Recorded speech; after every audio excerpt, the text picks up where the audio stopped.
Cinta itu adalah perasaan yang mesti ada pada tiap-tiap diri manusia. Ia laksana setitik embun yang turun dari langit, bersih dan suci. Jika ia jatuh pada tanah yang subur, di sana akan tumbuh kesucian hati, keikhlasan, setia, budi pekerti yang tinggi, dan lain-lain perangai terpuji.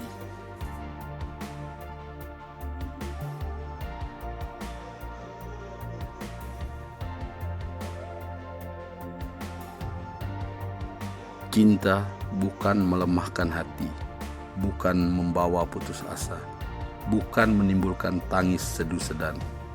Tetapi cinta menghidupkan pengharapan, menguatkan hati dalam perjuangan, menempuh onak dan duri penghidupan.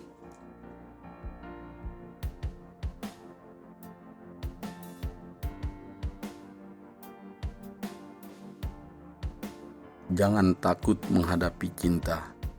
Ketahuilah bahwa Allah yang menjadikan matahari dan memberinya cahaya. Allah yang menjadikan bunga dan memberinya wangi. Allah yang menjadikan tubuh dan memberinya nyawa. Allah yang menjadikan mata dan memberinya penglihatan. Maka Allah pulalah yang menjadikan hati dan memberikannya cinta. Jika hatimu diberinya nikmat pula dengan cinta sebagaimana hatiku, marilah kita pelihara nikmat itu sebaik-baiknya. Kita jaga dan kita pupuk. Kita pelihara supaya jangan dicabut Tuhan kembali. Cinta adalah iradat Tuhan, dikirimnya ke dunia supaya tumbuh. Kalau dia terletak di atas tanah yang lekang dan tandus, tumbuhnya akan menyiksa orang lain. Kalau dia datang kepada hati yang keruh dan kepada budi yang rendah, dia akan membawa kerusakan. Tetapi jika dia hinggap kepada hati yang suci, dia akan mewariskan kemuliaan, keikhlasan, dan taat kepada Ilahi.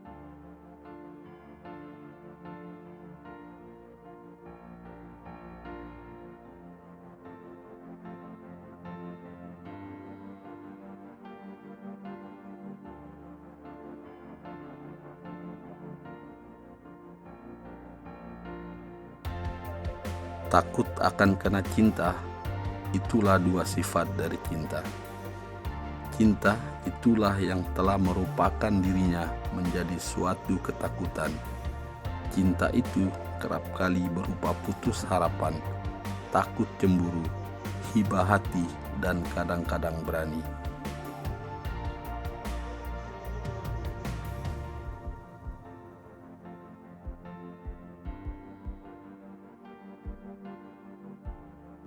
Kadang-kadang cinta bersifat tamak dan loba, kadang-kadang was-was, dan kadang-kadang putus asa.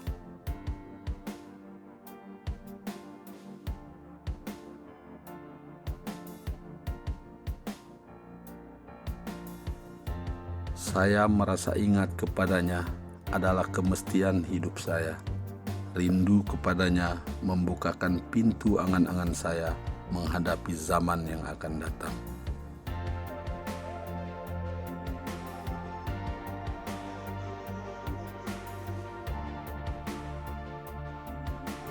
Karena apabila saya bertemu dengan engkau, maka matamu yang sebagai bintang timur itu sentiasa menghilangkan susun kataku.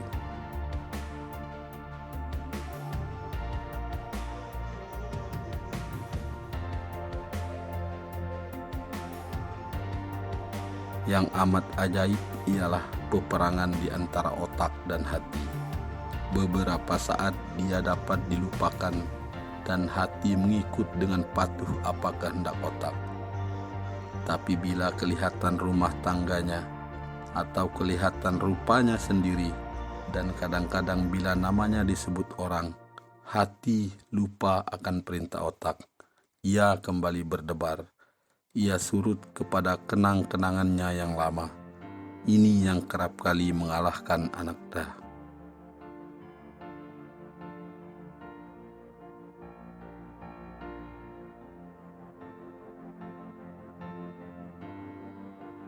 Salah sekali persangkaanmu, sahabat, bahwasanya air mata tiadalah ia memilih tempat untuk jatuh, tidak pula memilih waktu untuk turun. Air mata adalah kepunyaan berserikat, dipunyai oleh orang melarat yang tinggal di dangau-dangau yang buruk, oleh tukang sabit rumput yang masuk ke padang yang luas dan ke tebing yang curam, dan juga oleh penghuni gedung-gedung yang permai dan istana-istana yang indah. Bahkan di situ lebih banyak orang menelan ratap dan memulas tangis. Luka jiwa yang mereka idapkan dilingkung oleh tembok dinding yang tebal dan tinggi, sehingga yang kelihatan oleh orang luar atau mereka ketahui hanya senyumnya saja, padahal senyum itu penuh dengan kepahitan.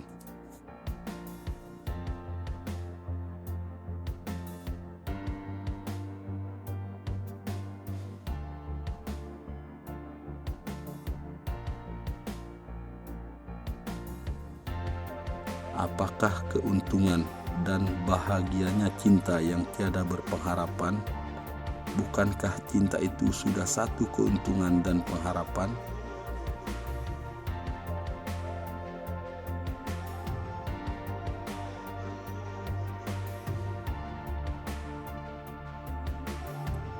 Kecantikan yang abadi terletak pada keelokan adab dan ketinggian ilmu seseorang, bukan terletak pada wajah dan pakaiannya.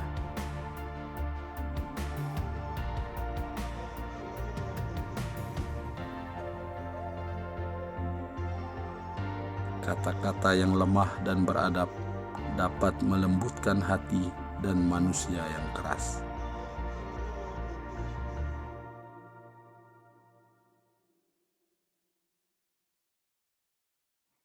Jelas sekali bahwasanya rumah tangga yang aman, damai, ialah gabungan di antara tegapnya laki-laki dan halusnya perempuan.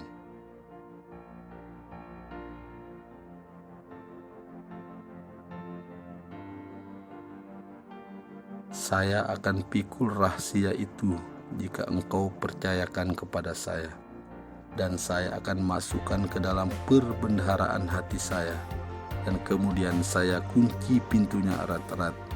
Kunci itu akan saya lemparkan jauh-jauh, sehingga seorang pun tak dapat mengambilnya ke dalam lagi.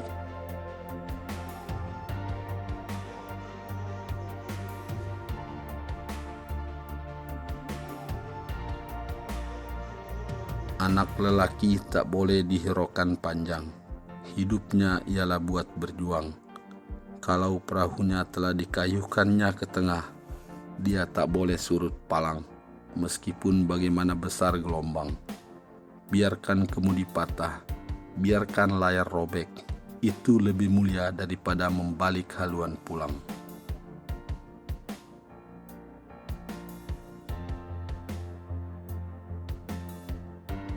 Panggilan ayah dari anak-anak ketika si buruh pulang dari pekerjaannya adalah obat duka dari dampratan majikan di kantor. Suara ayah dari anak-anak yang berdiri di pintu, itulah yang menyebabkan telinga menjadi tebal walaupun gaji kecil. Suara ayah dari anak-anak itulah urat tunggang dan pucuk bulat bagi peri penghidupan manusia.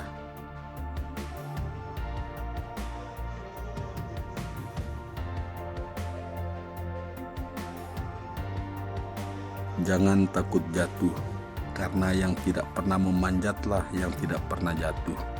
Jangan takut gagal, karena yang tidak pernah gagal hanyalah orang-orang yang tidak pernah melangkah. Jangan takut salah, karena dengan kesalahan yang pertama, kita dapat menambah pengetahuan untuk mencari jalan yang benar pada langkah yang kedua.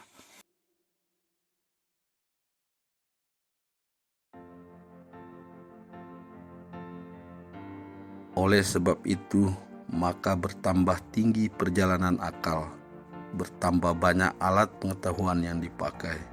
Pada akhirnya bertambah tinggi pula lah martabat, iman, dan Islam seseorang.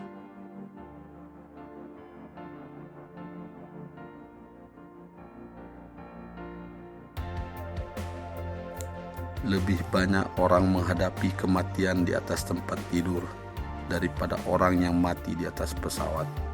Tetapi, kenapa lebih banyak orang yang takut mati ketika menaiki pesawat daripada orang yang takut menaiki tempat tidur?